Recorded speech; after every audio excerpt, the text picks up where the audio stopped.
అయితే ఇక్కడ ఆగమాల్ని అనుసరించట్లేదు. ఇప్పుడు ఫస్ట్ 3 అంతస్తులో మీది ఇందాక అంటే మీరు చాలా లాంగ్ క్వశ్చన్ కొన్ని వచ్చినాయి. ఏది 3 అంతస్తుల ప్రాబ్లం ఏంటి ఇప్పుడు 3 అంతస్తుల్లో భవ్య దివ్య రామ మందిర నిర్మాణం అని అన్నారు. ఇప్పుడు కేవలం గ్రౌండ్ ఫ్లోర్ మాత్రమే అయింది. 22వ తారీఖున అందులో బాలరాముడి ప్రాణ ప్రతిష్ఠ జరుగుతుంది. మిగతా ఫస్ట్ సెకండ్ ఫ్లోర్స్ అనేవి నిర్మాణం ఇప్పటికి జరగలేదు. అందులో ప్రాణ ప్రతిష్ఠ జరిగిన తర్వాత పైకి అలా హెవీ మెషినరీ వెళ్ళి లేకుంటే కాళ్ళతో తొక్కుతూ ఫస్ట్ సెకండ్ అంతస్తు ఆ తర్వాత గోపురం ఇవన్నీ నిర్మించడం అనేది కలశం పెట్టేశారే నిన్న మొన్న కలశం అయిపోయింది. సో హెవీ మెషినరీ వెళ్తుంది, కాళ్ళతో తొక్కుతారు, లేకుంటే ఇంత వర్క్ అనేది జరుగుతుంది లోపల. మనం అంత ప్రాణ ప్రతిష్ఠ చేసిన తర్వాత ఇవన్నీ చేయాల్సిన అవసరం ఏముంది? ఇంకా ఆగొచ్చు కదా. ఇన్ని వందల సంవత్సరాలుగా ఆగిన తర్వాత కోర్టు కేసు కూడా వచ్చి అది జడ్జిమెంట్ వచ్చిన తర్వాత హడావిడిగా జరపాల్సిన అవసరం హడావిడి ఏం లేదు. కాలం నిర్ణయించుకుంది, ఇన్ని వందల సంవత్సరాలు ఆగింది, ఇప్పుడు ఎందుకు జరుగుతుంది? చూడండి, ఏదైనా మనకి సంస్కృతంలో మాట ఉంది, తేన వినా తృణాగ్రమపి న చలతి. ఇప్పుడు మీకు టైం ఎంతకి ఇచ్చాను? 11 to 12 అన్నా, కానీ మనం ఆల్మోస్ట్ 1 అయిపోయింది. ఇప్పుడు మీరు అనుకున్నట్టు నేను అన్నట్టు అవలేదే, అవునా? అవునా? సో తేన వినా తృణాగ్రమపి న చలతి అంటే అర్థం ఏంటంటే ఆయన ఆజ్ఞ లేకుండా గడ్డి పోచ కొస కూడా కదలదు. లేకుంటే చీమైనా కుట్టదు. కాబట్టి రాముడికి బిల్డింగ్ లేకపోతే ఇంత బిల్డింగు ఇంత విషయం జరుగుద్దా? నిన్న 14 లక్షల దీపాలతో రాములు వారిని చిత్రించారు, దీపాలతో, రంగురంగుల దీపాలతో. సో కొన్ని లక్షల మందికి ఉపాధి లభిస్తుంది, కొన్ని లక్షల కోట్ల వ్యాపారం జరుగుతుంది, లోకానికి శాంతి జరుగుతుంది కదా. ఇంకో విషయం, ఇప్పుడు ఎవరైనా అంటే ఇంకా మన ఎలిఫెంట్ వాక్స్ డాగ్స్ బార్క్స్ అది ఎప్పుడు ఉంటుంది. ఇప్పుడు రామ మందిరం ఎవరి వలన అయ్యింది అని ప్రశ్న వచ్చింది అనుకోండి, ఎవరెవరు త్యాగాలు చేశారో వాళ్ళ వలన అయ్యింది కదా. ఇప్పుడు ఎవరు కామెంట్ చేస్తున్నారో వాళ్ళ వలన అయితే అవ్వలేదు. There are comedy spoons. ఇప్పుడు ఎవడైతే కామెంట్లు గట్టు మీద కూర్చొని చేస్తున్నారో వాళ్ళ వాళ్ళ వాళ్ళ పార్టిసిపేషన్ అయితే లేదు కదా. నేను వెళ్ళాను అయోధ్యకి 92లో కరసేవకి, మళ్ళీ మళ్ళీ మళ్ళీ మళ్ళీ వెళ్ళా, మళ్ళీ మళ్ళీ వెళ్తా. ఇంకో విషయం, ఈ బల్ల ఎక్కడ పెట్టినా మా ఇష్టం, మీ ఇష్టం ఏం లేదు, ఇది మా ఇల్లు కదా. నువ్వు అవుతారో కదా, నువ్వు కనీసం నువ్వు రామ మందిర ప్రతిష్టకు రానని చెప్పావు కదా. కాబట్టి what right you have to speak కదా. ఇప్పుడు ఆగమ విషయం వస్తే మీరు ఇందాక హెవీ మిషనరీ ఇంకా ఏదో మాట్లాడారు కదా. ఇప్పుడు దేవాలయాలు, పాత దేవాలయాలు మన వాళ్ళు ఆ బండ్లు వేస్తారు, వాటిని ఏమంటారు, గ్రానైట్. ఎలా వేశారు? ఆల్రెడీ ప్రతిష్ఠ అయిన గుళ్ళే, ఎప్పుడో గుళ్ళు, గ్రానైట్ లోపలికి ఎలా వెళ్ళింది? దానికి ఒక విధానం ఉంటుంది. అంతేగాని అప్పుడెప్పుడో విజయవాడలో గుళ్ళు తీసేయడానికి క్రేన్లు తీసుకొచ్చి హనుమంతుని అలా పట్టి ట్రాక్టర్లో వేసి అలాంటి లక్కోరు పనులు చేయరు. దానికి విధానం ఉంది.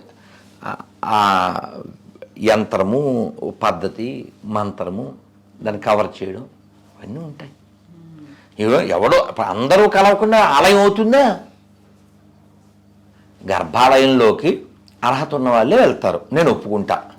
కానీ ఆ గర్భాలయాన్ని తయారు చేసిన వాళ్ళు ఎవరు చెప్పండి?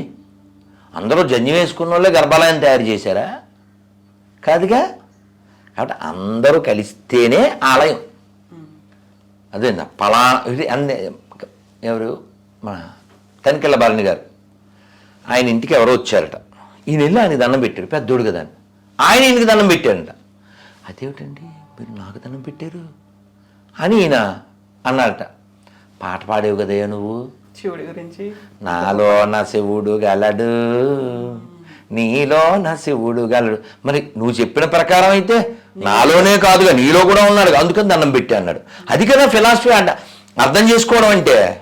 ఇంకోటి చెప్తాను, సందర్భం వచ్చింది అంటే భగవంతుడు ఎవరిని ఇష్టపడతాడు అని చెప్పడానికి చెప్తున్నా. కాశీ నుంచి గంగ నీరు తెచ్చి రామేశ్వరంలో కలపాలి, రామేశ్వరం నుంచి కొంచెం ఇసుక పట్టుకెళ్ళి కాశీలో కలపాలి. ఇలా ఎప్పుడో కొన్ని 100 ఏళ్ల క్రితం ఓ పెద్ద ఆయన ఓ బ్యాచ్ సాధువుల గుంపు, సాధువుల యొక్క సమూహం నడుచుకుంటూ, పూర్వం నడకేగా నడుస్తూ వస్తున్నారు ఎండల కాలం. ఒక గాడిద, దానికి పాపం దాహం, నోరు బయట పెట్టేసి గిలగిల్లాడుతుంది. ఈ సాధువు చేతిలో మరి గంగనీరు ఉంది, రామేశ్వరం అందివే. ఆయన దానిపైన ఏదో ఉంటే తొలగించి దాన్ని నోట్లో పోసాడు. అది పాపం తెప్పరెళ్ళింది. మిగిలిన వాళ్ళు అన్ని వందల వేల కిలోమీటర్ల నుంచి నడిచి మోసుకొచ్చి ఇక్కడ రామేశ్వరంలో శివుడికి అభిషేకం చేయకుండా గాడిద నోట్లో పోసావు అన్నారు. అప్పుడు ఆయన అన్నారు, ఆ జీవిలో శివుడు ఉన్నాడు, నేను ఆ జీవిని రక్షిస్తే శివుడు ఆనందపడతాడు.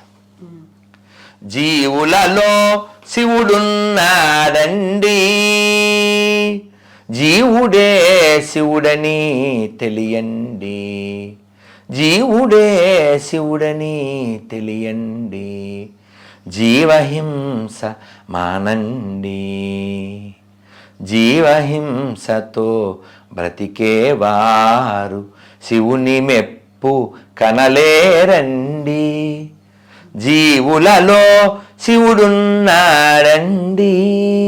ఇలా చూస్తే దైవం అనుగ్రహిస్తాడు. కానీ నువ్వు కేవలం నేను అభిషేకం చేస్తాను, నేను పూలు పెడతాను, మనిషిని నేను చిరాకు పడతాను, దెన్ నో గాడ్. గాడిదలో గాడ్ని చూసినోడి దగ్గర గాడ్ ఉంటాడు.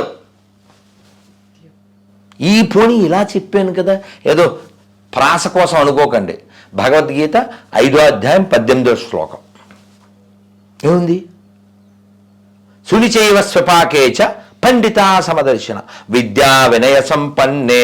నెంబర్ కూడా చెప్తా, శ్లోకం చెప్తున్నా, అర్థం చెప్తా.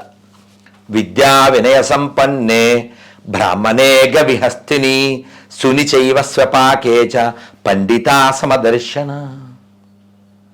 అంటే ఏంటి? ఎవడు హూ ఇస్ కాల్డ్ పండిట్?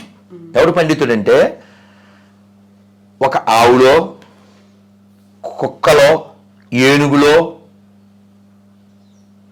కుక్క మాంసం తినే చండాలుల్లో, ఒక జ్ఞానిలో ఎవరైతే దైవాన్ని దర్శిస్తారో సమానముగా వాడిని పండిట్ అంటారు. స్కాలర్షిప్ తీసుకున్న వాళ్ళు అంతా స్కాలర్స్ కాదు. కాబట్టి ఈ సోకాల్డ్ బ్యాచ్ గురించి మనం మాట్లాడేది ఏం లేదు. అమ్మ పెడతా అడుగు తిన్నావుదని లెట్ దెమ్. పనిచేసేవాడిని పని చేయనివ్వండి. ఇంకా మనకు చాలా సమస్యలు ఉన్నాయి. ఓ జోక్ చెప్పాలి మీకు. చెప్పండి.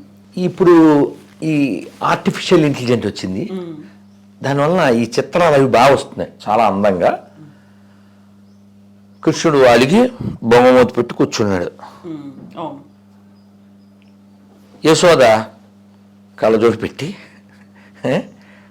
నాన్న ఎందుకురా అలక, నెక్స్ట్ ఇయర్ నీకు కూడా కట్టిస్తారులే మందిరం. మధుర గురించి కదా. కానీ యాక్చువల్గా వాడు ఔరంగజేబు గాడు ఆ విగ్రహాన్ని మెట్లలో వేసి చేశాడు. ఇప్పటికి అదే మెంటాలిటీతో ఉంది పరిస్థితి జాతి అంతా. నేను బాధపడే విషయం ఏంటంటే, ప్రపంచంలో ఎక్కడ పాడుబడిన మసీదు ఉండదు, ఎక్కడ పాడుబడిన చర్చి ఉండదు, ఎక్కడ మసీద్ నుంచి చర్చి నుంచి డబ్బులు రావు. కానీ మన దేశం ఎంత గొప్పదో. డబ్బులేమో గుళ్ళోంచి ఎత్తిపోతారు, బంగారం గుళ్ళోంచి ఎత్తిపోతారు, ఆలయాలు దేవాలయాలు మింగేస్తారు, కొత్త చర్చి నిర్మాణానికి నియోజకవర్గానికి కోటిస్తుంటారు. పాడైన గుళ్ళు ఇక్కడే ఉంటాయి, హిందువులు మెజారిటీగా ఉంటారు, అన్ని మతాలు సమానం అంటారు. ఎంత ప్రమాదం అసలు. ఎవరు? నువ్వు మీన్స్ అన్నీ ఒకటే అనేటువంటి దగుల్బాజీ ప్లాస్టిక్ హిందూస్ అనాలి. ప్లాస్టిక్ ఫ్రూట్స్ ఎప్పుడన్నా చూసారా? మొన్న నేను ఎక్కడ హైదరాబాద్లో స్వీకార ఉపకారం అని ఉంది కదా, జూబ్లీహిల్స్ బై, నిజంగా అక్కడ ప్లేట్లో చిన్న చిన్న కాయలు ఉన్నాయి, చేత్తో తీస్తే ప్లాస్టిక్ వేయి, జస్ట్ అప్పీర్ లైక్ ఒరిజినల్. చేత్తో దిట్టగానే తెల్ల, అది ప్లాస్టిక్ కాయ. అలాంటి ప్లాస్టిక్ కాయ లాంటి కాయలు ఈ బొద్దుగాళ్ళు అన్నీ ఒకటని చెప్తూ ఇంత నాశనం అయిపోయిన తర్వాత, ఇంత నాశనం అవుతున్న తర్వాత మీకు తెలుసా చాలామంది హిందువుల మగపిల్లలకి పెళ్ళిళ్ళు అవ్వట్లే, పిల్లలు దొరకట్లే. మరి వీడికి ఒక్క పిల్ల దొరకట్లే, వాడికి 4 5 ఎలా దొరుకుతున్నారు? మన పిల్లని ఎత్తుపోయి మరీ చేసుకుంటాడు. తర్వాత ఫ్రిడ్జ్లోనో సూట్ కేసులోనో పంపిస్తారు పార్సిల్, అది వేరే కథ.